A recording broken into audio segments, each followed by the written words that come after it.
베드로전서 4장을 보겠습니다.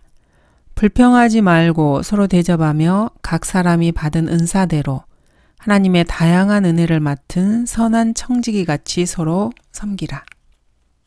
감독은 하나님의 청지기로서 비난받을 것이 없고 자기 고집대로 안 하고 쉽게 화내지 않으며 술을 즐기지 않고 구타하지 아니하고 더러운 이익을 탐내지 아니하며 대접하기를 좋아하고 선한 사람들을 좋아하며 신중하고 의로우며 거룩하고 절제하며 가르침 받은 대로 신실한 말씀을 굳게 붙잡아야 하고 반박하는 자들을 건전한 교리로 권면하고 설득할 수 있어야 한다고 말씀하십니다.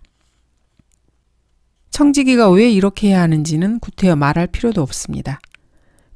베드로는 여기 11절에서 모든 일에 예수 그리스도로 말미암아 하나님께서 영광을 받으시게 하려 함이라고 말하고 있습니다. 12, 13절을 보도록 하겠습니다. 사랑하는 자들아, 너희를 연단시키려는 불같은 시련에 관하여 너희에게 어떤 이상한 일이 일어나는 것처럼 이상하게 여기지 말고 도리어 너희가 그리스도의 고난에 참여하는 자들이 되는 것이니 즐거워하라. 이는 그의 영광이 나타나실 때 너희도 큰 기쁨으로 즐거워하게 하려 함이니라.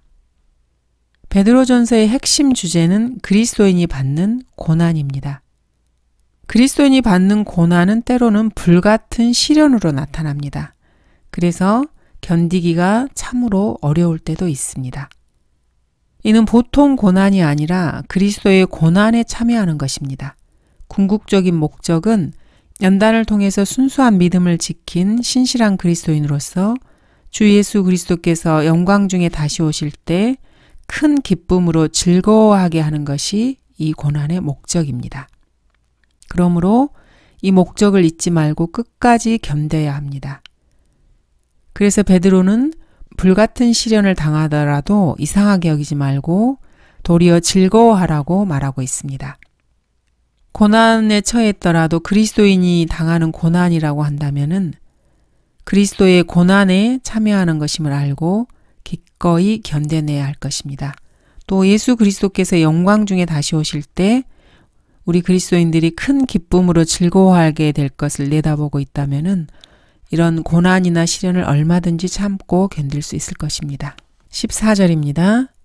너희가 그리스도의 이름을 위하여 욕을 당하면 복이 있느니라.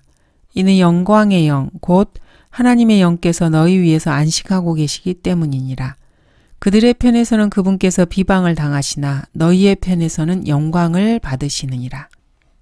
우리가 세상의 육신적인 일로 고난을 당한다면은 그것은 수치입니다. 그러나 주님의 이름을 높이기 위해서 욕을 당한다면은 이것이 바로 복 있는 일입니다. 왜 그렇습니까? 하나님의 영께서 너희 위에서 안식하고 계시기 때문이라고 말씀하고 있기 때문입니다. 우리 그리스도인들이 유혹을 당하고 있기 때문에 성령께서 마음 놓고 안식하고 계시다는 뜻입니다. 세상은 하나님을 비방하지만 우리 그리스도인이 나서서 고난을 받으면은 그분의 이름을 드높이고 있는 것입니다. 그래서 주님께서는 세상의 비방 같은 것은 거들떠 보실 필요도 없고 여러분 그리스도인에게 관심을 갖고 계실 수 있으며 그리스도의 이름을 위하여 욕을 당하는 여러분들을 통해서 그분 스스로가 영광을 받으시게 됩니다. 그리스도인들이 고난당할 때마다 영광을 받으시는 주님을 머리에 떠올린다면은 그 고난이 오히려 복되다는 것을 쉽게 알 수 있을 것입니다. 그러므로 그 고난에서 벗어나려고 비굴한 행동을 하지 않을 것이고 주님의 이름을 욕되게 해서는 안 될 것입니다. 그리스도인은 그리스도께서 피 흘려 값을 치르고 사신 사람들입니다. 그리스도인들은 자기 자신의 소유가 아닙니다. 그러므로 그리스도를 영화롭게 해드리는 것은 이제 그리스도인이 해야 할 몫입니다. 너희는 값을 치르고 산 것이니 그러므로 하나님의 것인 너희의 몸과 너희의 영으로 하나님께 영광을 돌리라. 이렇게 바울은 말합니다. 그리스도인을 통해서 영광 받으시는 주님께서는 또한 그러한 그리스도인들을 영광스럽게 해주십니다. 이것은 아버지 하나님과 아들 하나님 사이에 영광이 오가는 것과 비슷합니다. 하나님께서 인자 안에서 영광을 받으시면 하나님께서도 자신 안에서 인자를 영화롭게 하시리니 그를 즉시 영화롭게 하시리라. 15절입니다. 너희 중에 누구도 살인자나 도둑이나 행악자나 다른 사람들의 일에 간섭하는 자처럼 고난을 당하지 않게 하라. 살인자가 사형에 처해지고 도둑이나 행악자가 감옥에 들어가는 것은 당연한 일입니다. 고난이라고 할 것도 없습니다. 부끄러운 그런 고난입니다. 그리스도인이 이런 죄를 짓고 부끄러운 고난을 당한다면 어떻겠습니까? 주님께서 얼마나 얼굴을 붉히시겠습니까?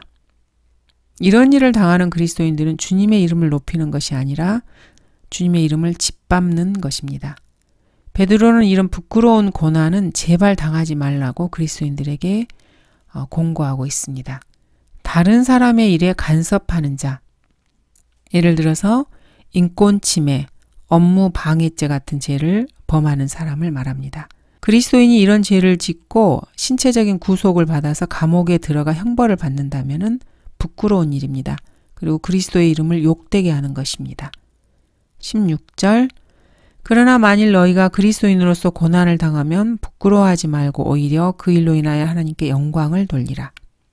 두말할 필요도 없습니다. 그리스도인이 그리스도인으로서 고난을 당한다면 자랑스러운 일이지 결코 부끄러워할 일이 아닙니다.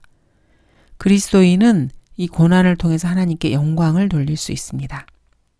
17절 이는 하나님의 집에서 심판을 시작해야 할 때가 되었음이니 만일 그 심판이 우리에게서부터 먼저 시작되면 하나님의 복음에 순종하지 않는 자들의 그 종말은 어떠하겠느냐. 여기서 하나님의 집은 건물을 말하는 것이 아니라 사람들을 말하는 것입니다. 즉 우리 그리스도인들입니다. 바울이 디모데전서 3장에서 하나님의 집이라고 말한 것과 같은 맥락입니다. 바울은 거기에서 디모데에게 감독의 직분에 대해서 언급하고 나서 이렇게 말합니다. 내가 속히 내게 가기를 바라면서 이것들을 쓰노라. 그러나 만일 내가 지체하면 내가 하나님의 집에서 어떻게 처신해야 하는가를 알게 하려는 것이라. 이 집은 살아계신 하나님의 교회요 진리의 기둥과 터전이니라. 그리스도인들은 하나님의 집이고 하나님의 교회이며 진리의 기둥과 터전입니다. 그리스도인들은 대환란이 일어나기 직전에 휴거되어서 그리스도의 심판석에 서게 됩니다. 그리고 자신의 행위들에 대해서 주님께 일일이 해명을 하게 될 것입니다. 이처럼 그리스도인들도 심판석에 나가야 합니다. 그렇다면은 복음에 순종하지 않는 구원받지 못한 죄인들의 끝은 얼마나 더 말해야 못하겠습니까? 그들의 종말은 영원한 지옥입니다. 이러한 심판을 시작해야 할 때가 되었음이니 이 말은 그리스도의 재림이 가까이 왔다는 말입니다. 18절 만일 의인들이 겨우 구원을 받는다면 경건치 못한 자들과 그 죄인은 어디에 나타나겠느냐. 대환란에 적용되는 구절로도 볼 수 있습니다. 여기서 언급되는 의인들은 그리스도의 의로 인해서 의롭게 된 사람들입니다. 그러므로 이 시대, 교회 시대에 적용해도 별 무리가 없습니다. 겨우 구원을 받는다면 이 말은 사람의 의만 내세우다 가까스로 그리스도의 의로 구원받았다는 뜻으로 한 말입니다. 사람의 의만 내세우다가 하마터면 구원을 못 받을 수도 있는 그런 상황을 말합니다. 그러나 그리스도인들은 어쨌든 그리스도의 의로 구원을 받았습니다. 그래서 겨우 구원을 받은 셈입니다. 경건치 못한 죄인들이라는 것은 죄인 같은 말들은 모두 구약적인 의미에서 사용된 단어입니다. 19절 그러므로 하나님의 뜻에 따라 고난을 받는 사람들은 선을 행하면서 신실하신 창조주께 그들의 혼을 지키시도록 맡길지어다. 그리스도인들이 그리스도의 이름을 위해서 욕을 당하고 하나님께서 영광을 받으시게 하기 위해서 고난을 당하는 것은 그리스도인들을 연단시키려는 하나님의 뜻에 따라 받는 고난입니다. 그러므로 이러한 고난을 받을 때 이것을 이상하게 여기지 말고 또 부끄러워해서도 안 되고 오직 선을 행하고 하나님께 자신들의 혼을 맡겨야 합니다. 하나님은 창조주이시며 또한 신실하신 분이십니다. 그래서 고난당하는 그리스도인들이 자신들의 혼을 그분께 맡길 때 그것을 능히 지켜주시리라는 것은 의심할 여지가 없습니다.